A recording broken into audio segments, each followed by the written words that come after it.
Hello and welcome to episode 38 of Hitting the Bar, the football podcast. I'm Chris Karle. And I'm Geoff Saunders. Well, Geoff, again, we've got a lot of controversies to talk about and a lot of news in the world of football. Shall we start with your trivia question? Okay, this is a non-VAR related question. Hurrah!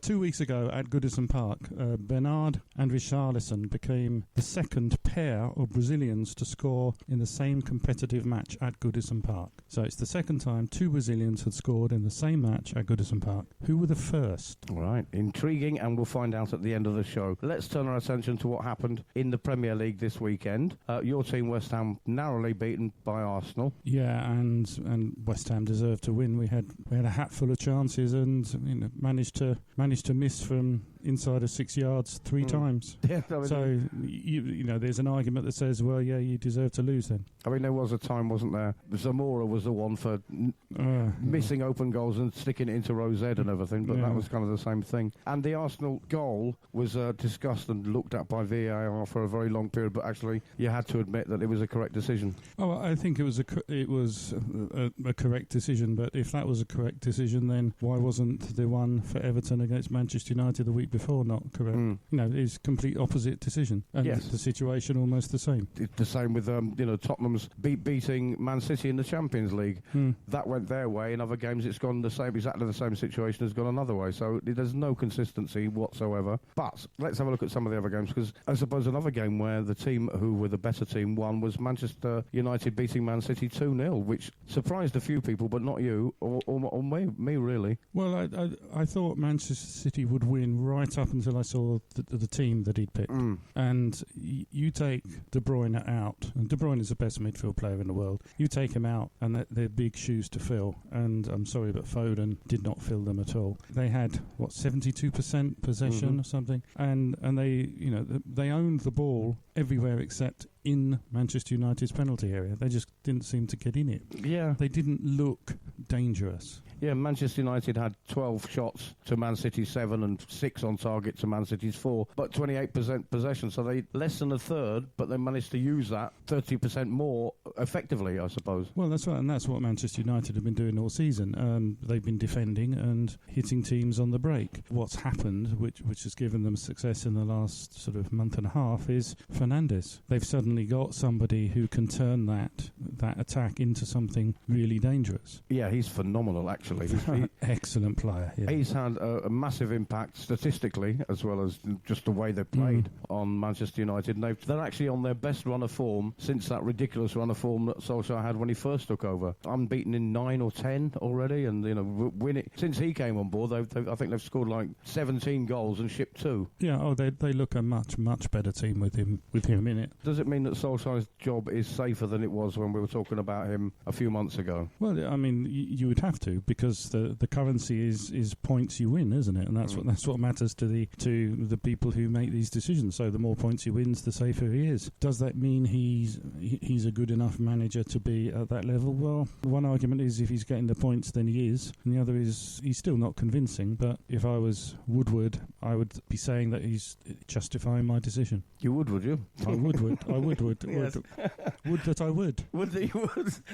Manchester United, for my money, are among a chasing pack that have been quite good and quite poor at the same time. There's a bit of consistency, I suppose. Sheffield United and Wolves have looked decent considering the squad sizes, but then you've got Arsenal and Tottenham been poor all season and beyond, actually. So Manchester United probably looked the best of a worst sort of pack of teams. Well, as you can see, they were, not long ago they were 9 points behind Chelsea. Now they're 2 points behind. So yes, they've caught up. The Wanderers and Tottenham haven't for the same reason. I don't think either manager is good enough. But I think Tottenham can justifiably point to missing Kane and Son. Top players, they're missing top players, and Sissoko. And Sissoko, yeah. But in terms of the real quality of the team, it's those two forwards they're missing. That leads you to ask questions about Levy and why there isn't the backup there. Well, there's been a lot of talk about this over the last week, especially among Tottenham fans. And Daniel Levy made a big statement this week to shareholders and everything about the transfer policy. There's been talk that actually the last couple of transfer windows, when Pochettino didn't sign anybody, he actually turned turned a couple of players down that were offered to him by Levy and beyond. So the rot has been there for a while. But the question has always been, if you've got Kane and you've got Son, two very fast attackers, two international players, they will get injured. And there has not been a backup, and you can't say Troy Parrott. There's not been a proper backup, really, for a while. Well, not since Llorente left, no. Not since Llorente left, and he didn't prove his quality at Tottenham, really. No, but he didn't get a chance, I suppose. But well, I don't know. He is what he is, and Pochettino used him to cover up the problems with Kane not being there. You can hit the big man. He'll hold the ball up. Your midfield players like Dele Alli can get forward. That's a credible alternative. I think the issue now is that there is no alternative. No. What's Mourinho doing? He's defending badly. I mean, Tottenham's defence is nothing like any Mourinho defence has been, and hitting long balls to Moura, who's 5'8". I mean, this is not a credible way to carry on. It isn't. And Dele Alli was giving a news conference, I think, yesterday. We're recording this on a Tuesday. It's released on a Wednesday, so there are Champions League games, and it was before it was during the press conference. Dele Alli was asked, how do you feel playing in this false nine position that Mourinho's put you in because of the injuries? And he said, obviously, I'm not used to it, but I have had a few games at it. I'm getting better at it, but I like to score goals, so it gives me an opportunity to do that. But if you're relying on him and Moura, it's not looking good. And then you've got, I think, for me, problems at the back. Eric Dyer and Aurier, who's just shocking at the best of times. Well, Dyer had a decent game the other day. There were no big mistakes. He doesn't react the way a natural central defender reacts. There's always that half second of thinking about it. He'll grow into it. If they decide that's his position, he'll grow into it, and I'm sure he'll be very good. Aurier is, and has always been, an accident waiting to happen. Yeah.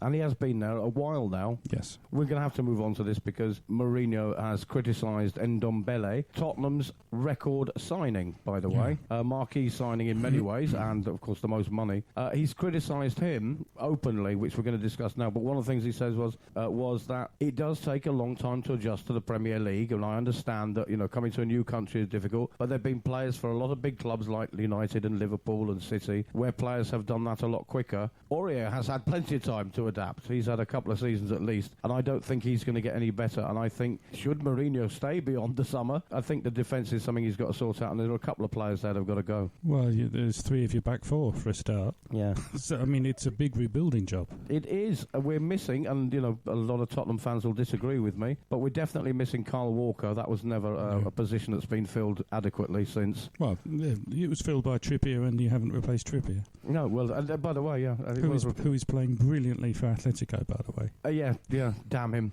I'm just proving us all wrong. But yeah, Trippier was okay, but the Danny Roses, the Kyle Walkers, that we haven't got that spark in that area, because it's not just, for me, not just about defending, but it's the way they can move the ball forward at pace. None of those players there can do that, not really. Those players moving the ball forward at pace is not a Mourinho trait anyway.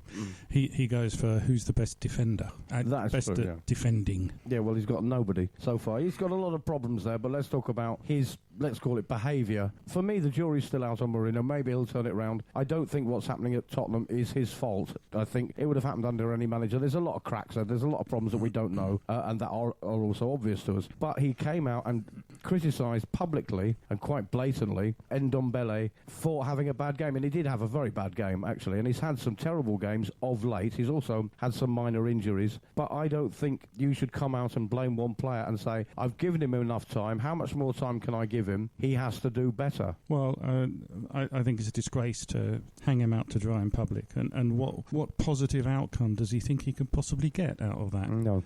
I can't see one. You have much more experience in management than I do, but my forays into management have proved one thing, that it is still a team under you. Yeah. And if there is any discipline or disciplining to be done, or any motivation to be done to an underperforming worker, then you take them into the office quietly and do it there. Yes, exactly. And the key to it is that you must always leave on a positive note. Yes. You have to stress that you're not criticising the person, the player. You're criticising the action that happened. You're criticising the behaviour. And so you then turn it around and say, okay, how can we work to solve this problem? Now, one way that you definitely won't solve it, one way you can guarantee to make it worse in this particular situation, is stick Ndombele in a midfield of two with a trainee player, Skip, just come in, 5 central defenders behind him, so he's out Tottenham midfield's outnumbered 4-2, and then blame Ndombele. Yeah, he wasn't given much of a chance, I have to say, but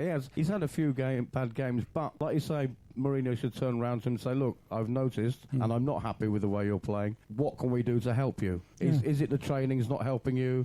Perhaps you're not settled in your new house. Perhaps it's something else. But what is it that we can do? Not go into the press conference after the game and say, he was dreadful and I've lost patience with him, which is basically what he said. That is exactly what he said. And to be honest, Skip wasn't any better than him. No, and Skip, by the way, you say, he's a new player, but he has actually had a lot more Premier League experience than Troy Parrott, who was spoken about. Skip has been in and out of the team on and off for quite a while. Not more off than on, obviously. Yes, I know. And going on to Troy Parrott, you can see the same thing happening with him.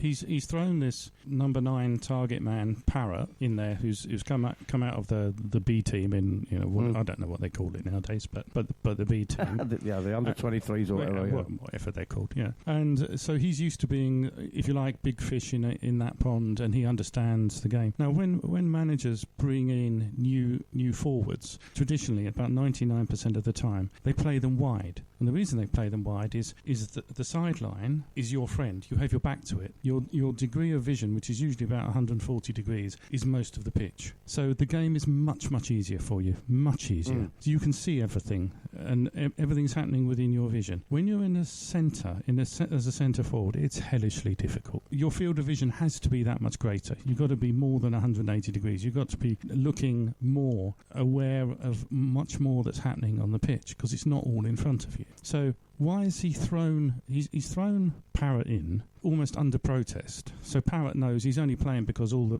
TV and all the press are saying, why aren't you playing this player? Clamouring, and the fans are clamouring. When he went on the other day, a huge cheer went up. Yeah. So he doesn't think, I've worked for my place, I'm worth it. He doesn't go in with a positive frame of mind, and he's stuck into the middle of the park in a hellishly difficult position. I mean, I played as a winger, and one of the reasons I was successful was I knew I had that behind me. It's the touchline. Nothing's coming at me from behind. Whenever I try to play centre forward, you will not believe how difficult it is. It is just, it's so hard. It's a lonely place. It's like being a stand-up comedian. It's a very lonely and dangerous place to be. About Troy Parrott and all that, because one of the Facebook pages that I'm a member of, if you like, Tottenham fan page, which is among the more reasonable ones, actually. You know what fan pages are like, especially the Arsenal ones are a joy to behold. They're a bit like all the pro-Brexit sites. They're really quite funny, but the Tottenham ones, to me, maybe I'm a bit biased, but seem a little bit more reasonable and quite intelligent. And one of the top ones, or the top one for my mind, is called Glory Glory Tottenham Hotspur, and hello to them. I know a lot of them listen to this show. A fella on there was saying, and I'm sorry I don't have your name, but a fella on there was saying, it's all right saying Troy Parrott had a bad game or a bad 30 minutes in the FA Cup and he doesn't really look ready, and maybe Mourinho's right, but how patient did we have to be with Harry Kane? He wasn't always the international star that he is today. Exactly. He wasn't always perennial top scorer and in England international. There was a time when people would groan when he got the ball. So you have to, you do have to give people time. And I thought that was quite an interesting point, that you can't judge Troy Parrott on one nervy appearance in, I think it was the FA Cup, actually, 30 minutes there. Yeah. And 7 or 8 minutes elsewhere. And he is only, 18, 19. The chance he's getting now, as you say, is more like Mourinho going, well, I don't want to pick you, but I have to because the fans are picking you. We don't know what he's saying to him behind closed doors, of course, but we know, unfortunately, what Mourinho is saying in front of people. As I say, I think, for me, the jury is still out, and maybe he'll get a lot of... I doubt it with Tottenham. He might get a decent transfer kitty in the summer and get rid of some of that dead wood in the defence. Well, maybe, but what we have to say is Mourinho is doing what Mourinho does. You hear him whinging about injuries, as he's been doing in the last 3 weeks, like he's the only manager ever to lose players through injury. Yet Leicester have had far more. They've lost Ndidi, Tielemans, Mendy and Pereira and Vardy. Pereira was Leicester's Player of the Year and the Players' Player of the Year last year. So those 5 they've lost for most of the time since January, when they've, I think, won 1 match, or before yesterday, 2 matches. And because of those players. Look, last night, Ndidi and Tielemans come on and Vardy, and they're a completely different team. Yeah, I think actually it's a bit like that with Tottenham and Kane and Son, not Sissoko so much, but when they are playing either together or one of them, the rest of the team play better because they're on, but also they all know what they have to do. Yes. And at the moment they are running around a bit like headless chickens because they're looking up forward and there's Moura or there's Dele Alli, and the whole game plan doesn't work. No matter how Mourinho sets them up or badly sets them up or whatever, or defensively, it's not that the other players are bad, it's just that they become better when they know Kane is up front. Yes. Because something will happen when he's on the pitch. Either he will make it happen or the other players will because he's there, if you see what I mean. Yeah, and the other players, they get to know each other. They know where is, you receive the ball, you know where Kane wants the ball played. Already, you don't have to look, and that's part of the point. And you know what he'll do with it, because he's not a greedy or selfish player. He creates goals as well, so you know where he might shift into the channel, he might pass it. You know where you then have to go, but if you pass it over the head of Moura, God knows what's going to happen, and that isn't a criticism of Moura, it's just they're not used to how he behaves. Yeah.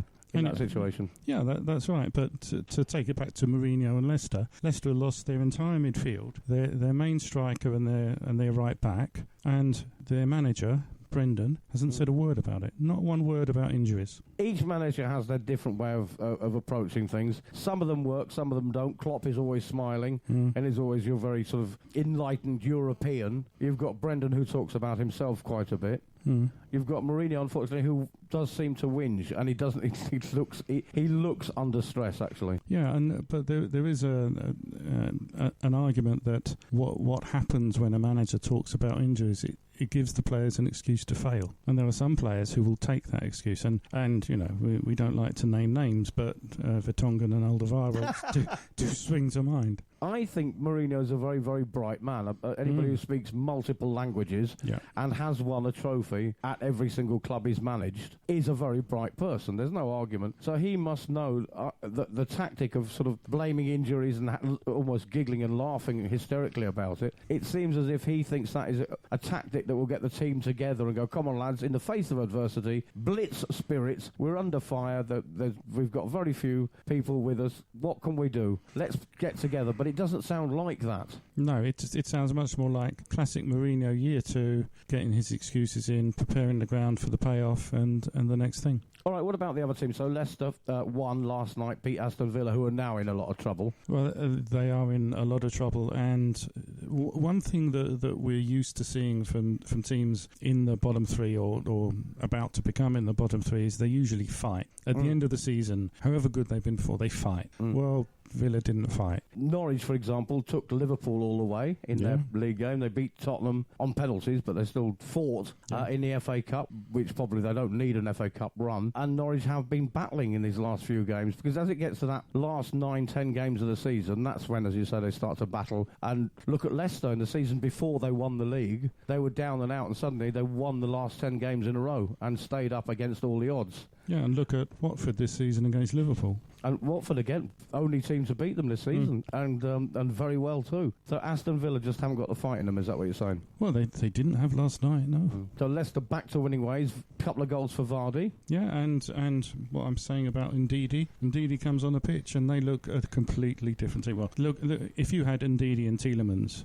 wow, you're really lucky in midfield. Tottenham's midfield with Ndombele playing is, I think, probably the best midfield in the league. You can question Manchester City if De Bruyne is playing, but that's a very good midfield. But Leicester's midfield with Ndidi and Tielemans in the centre, that's good. That's really good. Yeah. Tottenham's midfield, I think that I don't think they're quite gelling together yet. There are some new players in, or new-ish players. But they will. They're good players. But they will. No, I think next season you might see a different Tottenham manager, but you'll definitely see a different Tottenham. And I think for me as a Tottenham fan, let's just crack on to the end of the season and think about next season, because with all these injuries, and Bergwijn now injured as well, all those things, and now we're out of the FA Cup, we're quite possibly, as we speak, who knows what will happen tonight, but we could possibly be out of the Champions League, and the top race for top 4 doesn't look like we're going to make top 4. Manchester United are suddenly having a bit of a run.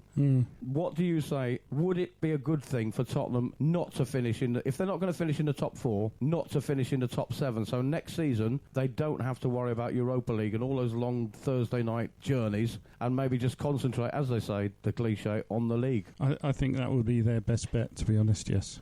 Because I don't think Tottenham fans particularly would relish travelling to Baku for a Europa League game. And really, if you got that one season of consolidating and just playing Premier League and Cup games, I think it might benefit them. Yes, I think it would. If they have this rebuild and if it is under Mourinho. But the issue for them is attracting the best players, the best players I'm talking about. The issue for Tottenham, of course, is that without being able to offer Champions League football, they're not going to be able to sign the very best players. Those are the players Tottenham have got to be looking for, and Bergwijn is a perfect example of that. He was what, the 5th best Dutch player in Europe last season, and they've got him. Now, to get the 5th best Dutch player, that's fantastic. There's a real player. And Ndombele at the start looked to be the same. Lo Celso is incredibly skillful, very, very good player. He's taken time to settle, but he looks the part. But if you're going into the transfer window and you're not in the Champions League, well, that is the downside of having all that free time. And Daniel Levy, the chairman of Tottenham, this week made a big statement about transfers and Tottenham's finances and where the money's going and where it's gone and what's going to happen. He did kind of indicate there would be a transfer kitty in the summer, but he also said exactly what you said. It is difficult to attract top players when you haven't got Champions League football to offer them. Yes, and Mourinho's record shows very, very clearly he has to get the best players. His record of developing talent is close to, it's below 0. I mean, it's just never happened under him. So Tottenham have got to get the best players if Mourinho is going to be the manager. Now, compare that with, or contrast that, let's say, with Leicester last season. They lost Maguire, and did that affect them? No. Soyuncu came in and looked, along with Van Dijk, the best centre-back in the league. Leicester's defence has been fantastic. And they lost Mahrez the season before, I think. Well, yeah. But these, what Brendan Rodgers does is he coaches his team. He trains them properly. They all know what they're going to do. Mourinho expects to have fully finished players at the very top, and they sort it out for themselves. He just says, you go, that's your position, and play. Yeah. It's a sort of laziness then, really. Well, yeah, I mean, Mourinho's, the criticism of him has been he's fallen behind the Spanish Revolution in 2008, and then the German counter-pressing, where you school your players and they know exactly where they've got to be in each sort of 10 yards of the pitch at all different times, and then the one-to-one matchups take place. So you have a system behind you, and then you add De Bruyne or someone taking on the defender and doing things. That's not what Mourinho does, and Lampard is the same. Lampard gave it away a couple of weeks ago when he was talking about, we're not winning the one-to-one matchups. Well, yeah, but that's because you've fallen behind where the world has moved on and you haven't moved on with it. And Brendan Rodgers is a perfect example of someone that has. He constantly moves on with it.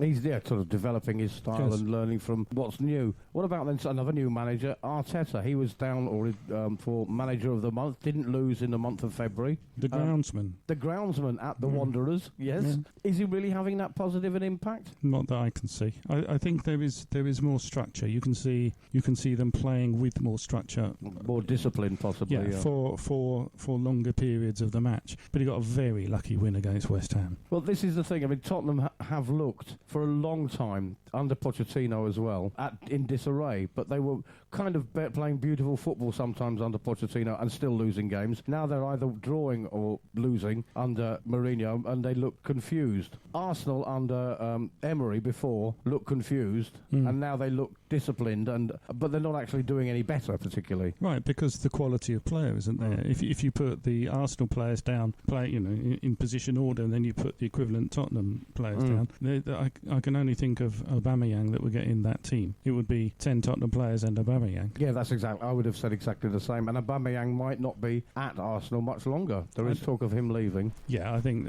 he's got to go to somewhere where he can play in the Champions League. It's a crime. It's a crime, this guy not playing in the Champions League. It's where you want to see him. He's that good. He's far far better than the rest of that squad. I mean, yes, he's in the wrong place. He did come out, I think, this week or last week and say trophies and medals aren't important to me. It's not, playing in a good team and playing well is. But I don't believe him. That's just him kind of sating, I suppose, the Arsenal fans. Yes, but the two things he's saying aren't mutually exclusive. It's they are Arsenal. Your chances of winning medals are that much greater if you're playing in a good team. That's quite logical, yes. But he could be on the move. And again, Arsenal, same position as Tottenham. Unless something sensational happens between now and the end of the season, they're not going to finish much higher than Tottenham or much lower than Tottenham. They're going to be 6th, 7th or 8th, something like that, the two of them. They also won't be able to attract top stars, but they will lose their top star, I think. Well, I think that there's an argument they almost have to lose Aubameyang because he's the only expensive tradable asset that they've got, and Arsenal certainly aren't going to put up a decent amount of money, new money, put it that way, to finance rebuilding. It's going to have to come from selling players, and he's the only one that's got, maybe you get 70 million, maybe even more for Aubameyang. If he goes to Real Madrid, say, maybe you get more, and that can finance your rebuilding, but it doesn't buy you many players nowadays at that sort of level. No, it doesn't, not really. So maybe you can get 3 defenders, because for God's sake, Arsenal haven't got any, have they? No. Again, like Tottenham, there's a lot of bad defending going on in the Premier League. Well, there's a lot of bad defending going on in North London. In North London, yeah. Up and down the Seven Sisters Road, nobody can defend. No. And another issue about Arsenal is they've got a youth programme, but every time they get some good players, they sell them for almost nothing. It's ludicrous. Well, there's a good example of that, actually. There is a fella called Daniel Malen who's playing for PSV Eindhoven. He didn't impress at the Gunners when he was there for a 2-year stint. He was in the academy. He scored 27 goals in 67 games, but they didn't think much of him. So Arsenal sold him for 500 grand. 500 grand back in August 2017. He's now 21. He scored 17 goals and created 9 this season and is a full Netherlands international. Arsenal are now changed their minds. They think he's quite good, and they want to sign him back, which is fine because they want 48 million for him. So they sold him for $500,000 3 years ago. They now have to sign him back for 48 million. So it's exactly what you said. They get rid of good players and then regret it. Well, it sounds like Manchester United with Pogba, doesn't it? Well, exactly it is actually, yeah, because they got rid of him and signed him back. He can play, this fella, as a striker or attacking midfielder, so he could be the answer to Aubameyang going. He could be his replacement. Well, I don't know, because you are losing a 25 to 30 goal a season centre forward in Aubameyang, and who replaces him? I mean, Lacazette has just shown he's not the answer, is he? No. I'm sure they'd rather sell Lacazette and get some decent money for him and keep Aubameyang. But oh God, yeah, of course you would. But I don't think they got the money to do it. And let's remember, Arsenal, they had the problem which was publicised last week with this huge loss in their accounts. £100 million turnaround year on year. They're 100 million worse than they were the year before, and that's going to get worse this season because that referred to last season. This season's lack of Champions League money is going to hit, plus 72 million they spent on Pepe. That's going to hit. I'd forgotten about him. But yeah, and the increase in salaries that I had to give other first team players to get them to the same salary level as Pepe, etc., etc. Arsenal's results are going to get much worse next season when they're announced. Plus, all of Stan Kroenke's money, Stan Kroenke is the owner, for those who don't know, all of his money is going into this super stadium in Los Angeles for the Los Angeles Rams, which he owns, and he hopes the Los Angeles Chargers, because that'll make him money. That stadium, which was supposed to cost $1.9 billion, is coming in at $5.5 billion. All of his money is going there. So Arsenal can have even less money next year. So they are going to either have to sell Aubameyang and get somebody cheap who they might be able to develop, or shell out 48 million for somebody they sold for 500 grand. Yeah, I think if I was Stan Kroenke, I would go to Pat Rice, who sits and watches every game, and say, would you like to be in charge of the youth team, please? Because he developed far more talent than anyone they got there now. Yeah, they might have to rely on who they've got at the academy. Yeah, definitely. Yeah. I mean, just to finish off about this kid at Eindhoven, he might not want to go to Arsenal. Well, exactly. Yeah. If he's worth 48 million and he's banging in goals in the Netherlands and he's a Netherlands international, and if he's playing for PSV Eindhoven, he stands a very good chance of playing in the Champions League. Exactly. Yeah. Exactly. But there we are. We shall see what happens with him. All right. So that's what's happened in the Premier League this last week. It is Champions League week. In fact, Tottenham are playing Leipzig League tonight as we record this, so we can't really make any predictions. By the time I've edited it and it's gone out on air, the game will have been gone and done. But there are other Champions League games. But it is a difficult time of the season. We've got Champions League, you've got the last 10 games of the season where there's relegation battles and then the battle for top 4 or top 6. And you've got Manchester City, who've got a good advantage over Real Madrid. Tottenham against Leipzig, we don't know what will happen tonight. But the Champions League is very, very important for these teams, as we said, with attracting players. So it's a very, very important part of a football club, and it does attract money, and it attracts fans and attracts players. Yeah, that's very true. What a lot of people don't realise is that there is 3 times as much money that comes to a club from being in the Champions League as they get from the Premier League, from the TV deal in the Premier League. And so that 3 times as much, that excludes TV money from the Champions League. So it's even more than that. Tottenham made 108 million from their thing, excluding the TV money from the Champions League, because that hasn't been the division hasn't been announced for that yet. It's even more money. Yeah. So when the TV money's in, Tottenham have probably made 120 million from getting to the final of the Champions League. It's astronomical what the Champions League means. But what about the quality, Geoff? The group stage is very often people don't even bother go to the stadium to watch it, because you kind of know Tottenham are generally going to beat lower quality Austrian team, for example, or Dynamo Tirana or something. Yeah. Exactly. Yeah, that's right. And the money from the Champions League has caused enormous problems for teams in the top 5 leagues in Europe, because that money gives them such a huge advantage in the transfer market. They're largely unchallenged at home. They win their league too easily. Look at Juventus, Bayern Munich. They don't get any... Real Madrid or Barcelona. Yeah, there isn't any real genuine competition until they get into the knockout stages of the Champions League, and then they get a nasty shock. And we've seen this in the last couple of years. We see it now with teams like Atalanta getting in there and doing well. RB Leipzig, who in terms of the money that's been spent on them, RB Leipzig has spent a net 146 million getting to where they are.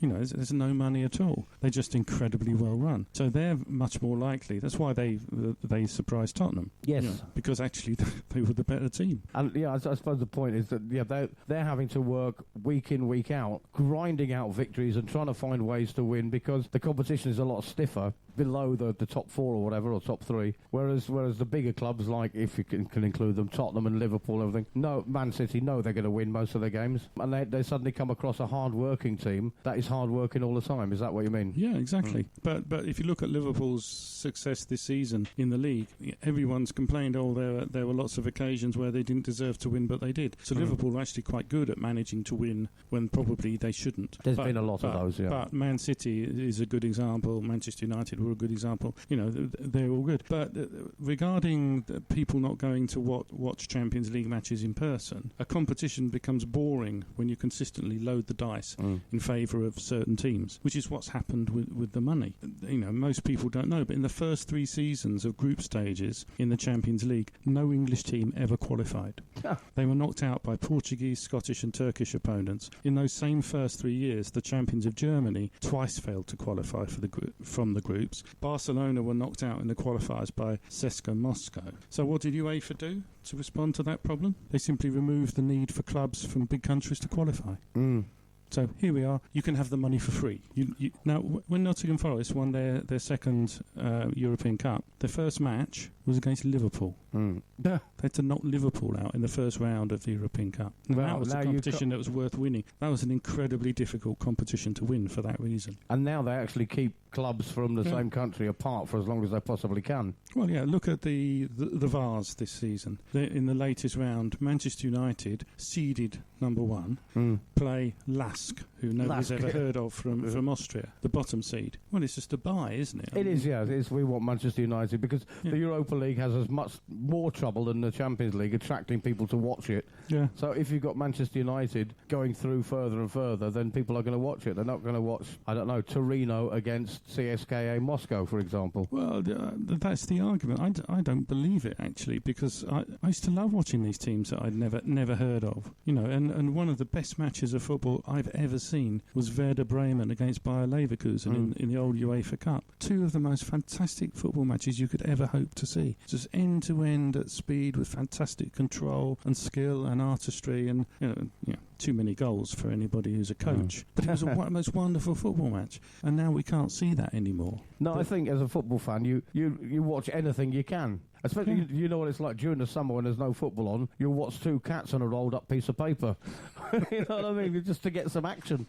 So I think football fans like to see something new as well. But there is a lot of bias going on, a lot of manoeuvring to make the Champions League more attractive to the bigger clubs. Absolutely, and it's part of the process towards a European Super League. And the only question, I mean, the European Super League is going to happen. There's no question of that. The only question worth asking is whether it's going to be under UEFA or FIFA, because FIFA are the ones who are pushing in the background to try to get what they're going to call a 32-team World Club League going to push UEFA out, because FIFA are jealous of the money that comes from the Champions League. Geoff, let's have a look at what's coming up this weekend. Full fixture of Premier League games. Watford against Leicester. What do you make of that one? I think a draw. A draw, because Watford have been quite good. But Watford and Leicester are coming into it as well. I think a draw. Yeah, I'm going to go for a Leicester win, because I do think they've turned a corner. Bournemouth against Crystal Palace. Ooh, yeah, it's a tough one. Oh, because it's Palace, I'm tempted to say draw. That's kind of what they do. That's kind of what they do. It's what they do. And there's Roy Hodgson, 72 years old, just signed a new contract. Yeah. Won his 100th game in charge of Palace. He's done a reasonable job there, actually. He's done a good job there. He kept them up there when he first signed for them. So they are worthy of a draw away at Bournemouth. No, I think so, yeah. Brighton against Arsenal. Now, we've got Steve Kenton, who's on this podcast from time to time, is an Arsenal fan, and he tipped Brighton to go down. So he'll be going for an Arsenal win, I would imagine. I think Brighton may get a result here. I think Brighton will win. Well, do you think they'll win? I don't think they'll lose, at least. I think it could be a draw, but that would be great. Arsenal did win at the weekend, but doesn't mean... they didn't deserve to. They were played off the park, and West Ham should have had 5. All right, then. It's that's West Ham's fault. It's nothing down to the Wanderers. They didn't do anything to deserve the win. All right, we'll go Brighton to beat the Wanderers then. Yeah. Manchester City against Burnley. Manchester City coming back off the back of that loss to their across-town rivals. Yeah, that match, I think, depends on whether De Bruyne is fit and plays. If he plays, City win. If he doesn't, it'll be a draw. Yeah, Burnley, of course, drew at home with Tottenham at the weekend. And they were robbed. And they were, Tottenham were very lucky. I mean, Dele Alli got his 50th goal. Well done, but with a penalty. The Sanchez foul on Wood is a penalty every day of the week. All right, okay. We'll move on quickly. Newcastle against Sheffield United. Sheffield United win. Yep, agreed. Norwich against Southampton. That's a big one. That is a big one, isn't it? They both look very good when they play, to be honest. Logic suggests a win, but I'll go for Norwich win. You're going for Norwich win? Yeah. Okay. Aston Villa against Chelsea. Chelsea win. And then here we are on Sunday. West Ham against Wolves. Draw.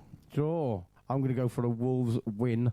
And then, Tottenham against Manchester United.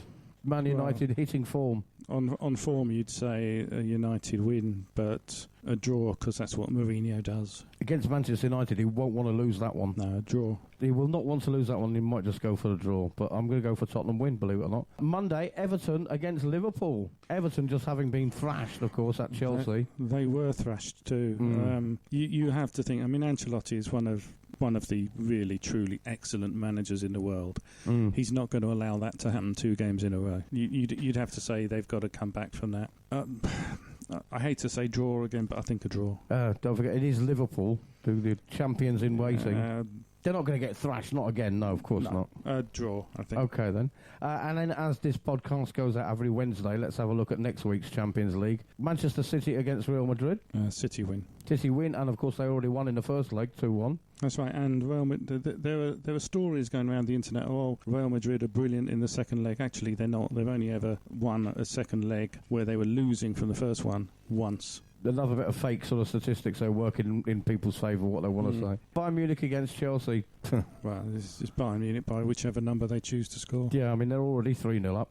Yeah. They're already 3-0 up away. Exposed Chelsea at home. Chelsea have just got to go for it, but they're not going to turn that round. Yeah, but if they go for it, they're going to leave space behind, and that's what did for Tottenham, and that's what did for Chelsea in the first leg, was the space behind. So Chelsea out of the Champions League, I think. So, yeah. All right, that's what we think is going to happen in the coming days. Let's turn our attention, before we say our goodbyes, to your trivia question. Bernard and Richarlison, two Brazilians, were the second pair of Brazilians to score in the same competitive match at Goodison Park, the second in history. Who were the first?